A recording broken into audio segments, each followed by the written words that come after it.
Бразил хүрэх зам. Манай гарагийн 70 гаруй улсыг игнэндээ нэгтгсэн дэлхийн ур чадварын байгууллагаас гишүүн орнуудынхаа дунд 2 жил тутам зохион байгуулдаг дэлхийн ур чадварын 43 дахь тэмцээн Бразилийн Сан Пауло хотноо 8 дугаар сарын 11-нд эхлэх гэж байна. Хурдгүйж авхаалт самбаагаар өрсөлддөг спортынхны хамгийн том наадам нь 4 жилд нэг удаа болдог Олимп. Энэ наадамтай зэндагаараа дүүх дэлхийн ур чадварын тэмцээнийг мэрэгжилтэй ажилчдын хувьд Олимп хэмээн дэлхийн нийтээр хүлээн зөвшөөрдөг юм. Дэлхийн энэ Олимпиад эх орныхоо нэрийг гарган анх удаа тоос өргөх гэж би залуусд Монгол Улсын ерөнхий сайд Чимдийн сайхан бэлэг амжилт хүсэж Бразилийн тэнгэрт мандуулах эрхэт төрийнхөө алтан соёмбот талбайг гардууллаа.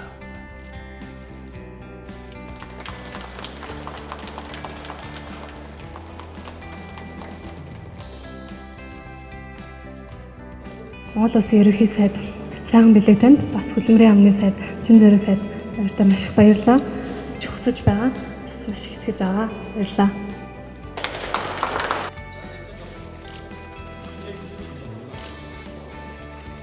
Урд өмнө нь урлаг спортынхан төв дэлхийн уралдаан тэмцээнд оролцдог байсан бол одоо Монгол Улсын хөгжил цэцэглэлд бүтээн байгуулалтын баялагын эзэд болсон гагнуурчин, токерчин, үсчин, гоо сайханч, мужаан, цахилгаанчин, тогооч, өрлөгчин, хавтанцар наагч та бүхэн Монгол Улсынхаа туг далбаан дор нэг баг болж нэг зорилгын төлөө Монгол Улсынхаа нэрийг дуусгаар болсонд таатай байна.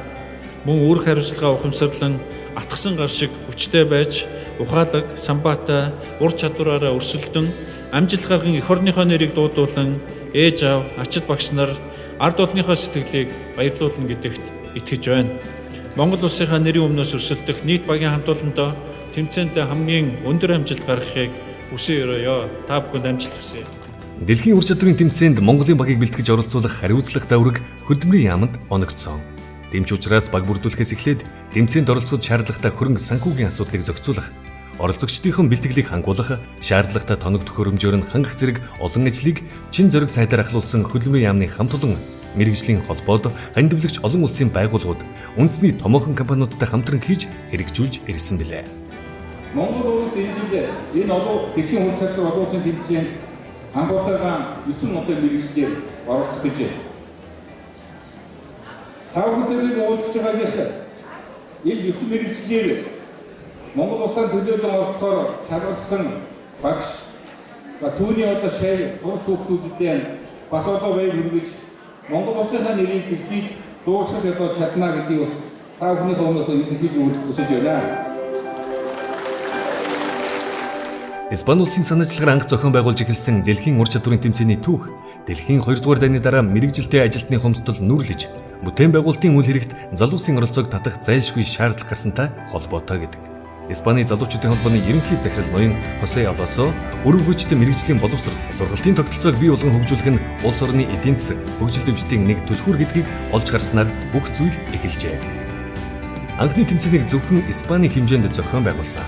Харин удаагт нь Португалийг урьж оролцуулснаар олон улсын гэж нэрлэгдэх анхны шангаа татжээ.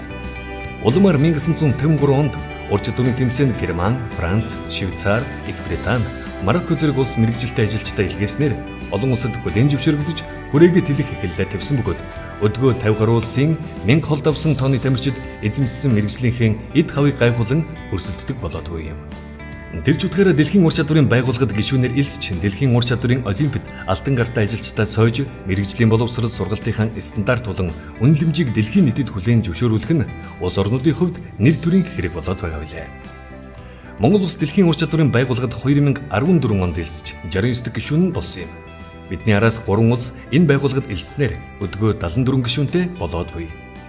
Тиймээс Бразилийн тэмцээн бол Монголын хувьд дэлхийн 73 оронтой нэг зиндаанд мэрэгжилтэй ажилчдын ур чадварыг сорих анхны том тулаан гэдгээрээ онцлогтой. Хамгийн сүүлийн буюу 42 дахь тэмцээн холбооны бүгд найрамдах Герман улсын Лейпциг хотноо 2013 онд болоход 53 орны 1000 орчим залуус 45 мэрэгжлийн төрлөөр өрсөлдөжээ. Харин энэ жилийнхэд 60 улсаас 1200 гаруй залуус Бразилийн Сан Паулод 50 мэрэгжлэр ур чадвараа сорих юм. Монгол улс анхныхаа Олимпиад гагнуур, цахилгаан, өрөг угсралт, хавтанцар наах, токер, мужаан гэсэн техникийн 6 мэрэгчлээс гадна үсчин, гоо сайхан, тогооч гэсэн 9 төрлөөр оролцсноо. Эх орноо төлөөлөн дэлхийн дэвжээнд өрсөлдөх багийг бүрдүүлэх, Бразилийн Сан Паулог зорих багийн гишүүдийг сонгох ажил өнгөрсөн жилээс эхэлсэн. Улсын хэмжээнд үйл ажиллагаа явуулж буй 70 гаруй төрийн болон хувийн хэмжээний мэрэгжлийн сургалт үйлдвэрлэлийн төв, политехникийн коллежид шалгарсан 250 гаруй залуус оролцсон Монгол ур чадвар тэмцээний уран шатнаас шалгарсан шилдэг оролцогчдоос Монголын баг бүрдэж байгаа билээ. Дэлхийн ур чадварын тэмцээнд оролцох Монголын багт удам дагаж мэрэгжлээ сонгосон хүн нэг бишээ. Цахилгааны мэрэгчлэр өрсөлдөх галбадрахын аав пүрвсрэн цахилгааны техникч бол Өрөг угсралтын төрлөөр оролцох жаргал сайхны инх чимгийн ээж нь барилгын Өрөг угсрагч мэрэгжилтэй. Барилгын политехникийн коллежийн оюутан инх чимгийг анхаарсан хэн боловч түүнийг голдуу ирчүүд сонгодог барилга угсралтын техникч мэрэгчлэр сурч байгаа шаггүй сайн өрлөгчин гэдгийг шуудхан хараад таахарахгүй. Биер жижигхэн ч бэлчээр нь чамгүй хол инх чимэг маань мэрэгчлээ хэр сайн эзэмшиж чадсан бэ гэдгээ Монгол ур чадвар тэмцээний амжилтуудаараа тодхон харуулдаг. Инх чимэг Монгол ур чадвар 2013-т 3 дугаар байр, дараа жил нь улсан Монгол ур чадвар 2014 тэмцээнд 2 дугаар байр эзэлж, Бразилийн Сан Паулод болох үндэсний шилдэг оролцогчийг тодруулах сүүлийн шатны шалгаруулалт Монгол ур чадвар 2015-д тэргүүн байр эзэлж, дэлхийд анхудаа өрсөлдөх Монголын багийн бүрэн эхэд гишүүн нь болсон билээ. Мэргэжлийн сургалт үйлдвэрлэлийн төвийн сургадаг мэргэжлүүд эмэгтэй хүнд тохиромжгүй хүнд хүчээр байхаа болж илүү автоматжин бид хөнгөн хэлбэр болж байгаатай холбоотойгоор сүүлийн үед барилгын мэргэжлийг охид сонирхох нь элбэг болсон. Энэ нь эмэгтэйчүүд эрэгтэйчүүдээс дутхгүй ажил хийх хүсэл сонирхолтойч холбоотой байж болно хэмээн хөдөлмөрийн зах зээл судлаачид тайлбарладаг. Тэгээд ч мэргэжил сургалт үйлдвэрлэлийн төв төгссөн хүмүүс баг цалинтай хүнд хүчээр ажил хийдэг гэдэг хуучны сэтгэлгээ өөрчлөгдөж ур чадвартай мэргэжилтэй ажилчид дипломтой дээд боловсролтонгуудаас илүү үнэлэгдэх цаг ирснийг өнөөдөр хөдөлмөрийн зах зээлийн хамгийн эрэлттэй ажлын байруудад мэргэжил сургалт үйлдвэрлэлийн төв төгссөн ур чадвартай залуусыг авах захиалга олон ирж байгаагаар тайлбарлаж болно. Инх чимгийн хувьд сайхан муухай мэргэжил гэхээсээ илүү сайн муу сонголт гэж байдаг гэдэгт итгэдэг. Түүний Өрөг угсрагчийн мэргэжлийг сонгож мэргэжлийн сургалт үйлдвэрлэлийн төвд сурахаар болсон нь ээжтэй нь холбоотой гэнэ. Тэрээр манай ээж барилгын Өрөг угсрагч. Тийм болохоор энэ мэргэжлийг би хүүхэд байхаас л мэднэ. Байшин хэрхэн бүтдэг нь үнэхээр гайхалтай хэмээн ярьсан юм. Өөрийнх нь мэргэжлийг өвлөн залгамжлахаар сурч буй охиндоо ээж нь дунжид сэтгэл хангалуун байдаг. Хичээнгүй хөдөлмөрч охинороо үргэлж бахархдаг ээж нь бэлтгэл сургалт дээр нь биеэр тусалж чадахгүйч сэтгэлээрээ дэмжиж боломжоор туслахсан хэмээн мэрийдэг гэсэн. Манай охин ч одоо энэ мэргэжлээ авсандаа их л баяртай байгаа. Би ч гэсэн оновчтой шийдвэр гаргасандаа бид хоёр их баяртай байгаа шүү дээ. Хоёулаа анх нэг политехникийн коллежид авчил хавар бүртгүүлээл хоёулаа. Тэгээ ерөөсөө барилгын мэргэжил бүтээн байгуулалт хийдэг гэдэг утгаар нь би ер нь өөрөө ч гэсэн бүтээн байгуулалт хийдэг. Тэгээ ер нь охиныгоо ер нь бүтээх ингээ ур чадвар ер нь байгаа гэдэгт нь итгэлтэй. Тэгэл ер нь барилгачин болгоё гэж л энэ сургуульд оруулсан та. Тэгээ ер нь цаашд нь яг энэ сургуулийн хамт олон гэдэг маш их нөлөөлж байгаа. Их сайхан сургууль байна. Их чадвартай олон багш нар байна. Одоо энэ ангийнхан төгсөө багш бол мундаг сайн багш шүү. Миний охиныг ер нь энэ амжилтанд хүрэхэд ер нь төгсөө агшил готолж утсан доо. Тэр намрын тэмцээн дээр тэгэл бас наан зогсоод хий холгоод яах бол гэл ихэл анх эхлээл яахтай их л бөөртэй сүртэй ажилласан цаг хугацаа яваад байдаг. Би бас арай жаахан түргэн шиг хөдлөл болдгоо гэсэн тэгэл сүүлийн юун дээр тэгэл ихлээс анхан шатаал жаахан нямба тавьчил гэж бодсон багтаа л гэж бодсон шүү. Тэгээд ер нь жаахан нямба үзгээд байдаг л хөвгөлтэй. Одоо тэгэл ер нь охиндоо тэгэл их улс орн чинь тэгэл ах дүү сургуулийн багш нар их л найдвар тавьж их л амжилт гарах байх гэж их найдаж байгаа. Тэр олон хүний итгэлийг даагаад сайхан улс орныхаа нэрийг гаргаад Монгол хүүхдүүд ур чадвартай гэдгийг дэлхийд харуулад ирээсэй л гэж хүсэж байна да.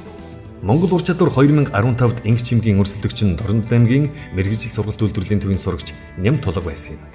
Өмнөх тэмцээнд төрүүлсэн Ням Тулгаас цөөхөн онооны зөрүүгээр ялж Бразил явах хэрэгтэй болсондоо үгээр хэлэх аргагүй баярлсан ч ямар том хариуцлага энэ их баяр хөөртөнд хамт ирж буйг бодохоор айж байсан гэдэг. Гэхдээ тэр тэмцээнээс хойш бараг нэг өдөр ч алгасалгүй бэлтгэл сургуульд хийж уншиж судалж цаг завгүй өнгөрөөсөн. Мөн Солонгос улсад 2 удаа яваад тэмдгийн ур чадварын тэмцээний шилдэгүүдтэй хамтарсан бэлтгэл хийсэн нь маш их өгөөжтэй болсныг инх чимэг ярьж, ийм боломж олгосон Монгол улсын хөдөлмөрийн яам, Германы олон улсын хамтын ажиллагааны нийгэмлэг GIZ, Солонгос улсын хамтын ажиллагааны байгууллага GOICод талархаж байгаагаа илэрхийлсэн юм. Дэлхийн ур чадварын тэмцээнд оролцох техникийн 6 мэрэгчлэр өрсөлдөх чадварыг нэмэгдүүлэх сургалтыг бүгд найрамдах Солонгос улсад 2 удаа зохион байгуулсан юм. Эхний удаа гэхэд Монгол ур чадвар 2014 тэмцээний эхний 2 байрыг эзэлсэн нийт 18 хүүхэд багш нарын хамт оролцсон бол 2 дахь шатны сургалтанд Монгол ур чадвар 2015 буюу сүүлийн шатны шалгаруулалтанд тэргүүлж Бразилийн тэмцээнд эх орноо төлөөлөх багийн гишүүний эрх авсан 9 сурагч багш нарын хамт явсан юм а. Энэ 2 сургалтанд инх чимэг хоёуланд нь явсан байна. Солонгос дээрээ одоо 12 дахь хоногт явж байна. Тэгээд өнөөдөр бол бэлтгэлийн хамгийн сүүлийн өдөр. Тэгээд энд ирээд ер нь өөрөө ямар төвшөнд явж байгаа гэдгийг одоо мэдээд тэгээд ийм дуршлагтай ийм сайн багшаараа ингээд заалгуулж байгаа даа айгүй хэрэгтэй байна. Тэгээ ур чадвар бол өөрөө дэлхийн аврагт орж исэн болохоор аливаа юмыг цагийг айгүй их баримталдаг. Манай монголчин цагийг баримтлахаасаа илүү зүгээр л нөгөө тухайн ажил хийхээ боддог. Ерөөс цаг боддгоо шүү дээ. Одоо энд бол ерөөсөө цагийг дандаа баримталж ажиллаж байна. За гол шаардлага тавьж байгаа гэх юм бол миний хувьд бол ур чадварын хувьд жоохон хурд утсаж ийн л гэж байна. Тэгээ хурдаа ерөөсөө сайн аливаа юмыг амарчил аль болох төвхтөл талаас нь биш амарчилж юмыг одоо аль хурдан болох талаас нь хийж гараа л гэж зөвлөж. Тэгээ ур чадварын хувьд бол ер нь дэжгүй байна. Тэгээд одоо хурдан дээр л анхаарах гэж. Дадлын хугацаа яг ингээд тулах юм бол айгүй богинохон байлаа. Саяны хэд хоног тэгээ ер нь бол нэг их юм хийж чадаагүй юм шиг л болоод тийм шүү дээ. Тийм нэг мэтгэл дуслаа. Одоо ингээд дуусна гэхээр жоо хайрын байна. Сая бас манай багш маань надад ингээ хувийн гарын багаж бэлгэлсэн байгаа. Тэнд нь бас их баярлалаа тийм. Түүний Солонгост хийсэн өрөг бүтээцийн дадлаг ажлыг Сонхуан консул компани инженер Шин Жэйв багш удирдсан. Шин Жэйв дэлхийн ур чадварын 33 дахь тэмцээнээс өргөдлийн мэрэгчлэр алтан медаль хүртэж 35 дахь тэмцээнд тусгай байр эзэлж байсан бөгөөд энэ амжилтыг нь үнэлж бүгд найрамдах Солонгос улсын ерөнхийлөгч түүнд нэрэмж чаглалаа гардуулж байсан яхаггүй шилдэг мэрэгчлэлт юм. Тиймээс түүнд бүгд найрамдах Солонгос улсаас дэлхийн ур чадварын тэмцээнд өрөг угсралтаар оролцох хүүхдүүдийн бэлтгэлийг хариуцуулдаг гэжээ. Манай инх чимэг ийм чадвартай багшаар богинохонч бол хичээл залгаад ирснийхээ хэргийг Бразилд гаргах учиртай. Монголын тамирчны хувьд мэдлэг чадварын тал дээр Солонгосын тамирчнаас дутгааргүй сайн байгаа нь ажиглагдаж байна. Инх чимгийн хувьд анхаарах шаардлагатай зүйл нь хурд байна. Даалгаврыг цагтаа амжиж гүйцэтгэх нь хамгийн чухал. Тиймээс хурдаа сайжруулж, ажиллахтаа илүү өөр төвтэйх нь түүртэлгүй ажилласан. Монголд эргэж очиод биеэ чангаруулж хүчтэй болохын тулд биеийн тамирын дасгал хөдөлгөөн хийвэл илүү хүчтэй хүн хурдан ажиллах боломжтой.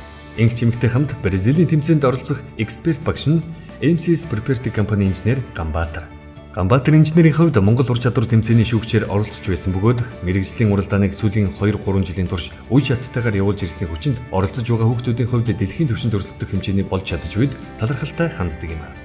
Тэгээд ч өөрөө Монголын барилгын салбарын үндэсний том компанид ажилладаг учраас мэрэгжил сургалт үйлдвэрлэлийн төвд бэлтгэж буй боловсон хүчин мэрэгжилтэй ажилчинд ажлын талбар дээр гараад ямар ур чадвар хэрэгтэй болдгийг хэн хүнээс илүү сайн мэддэг. Тийм ч учраас инх чимгийн бэлтгэл сургуулийг хариуцахын хамт Бразилд дуулах тэмцээний үеэр шавийнхаан даалгавар гүйцэтгэж буй үйл явдлыг ажиглаж өрсөлдөгч нартаа харьцуулан үнэлт дүгнэлт өгөх, зөвлөж туслах хэд хэдэн давхар үүрэгтэй явж буй.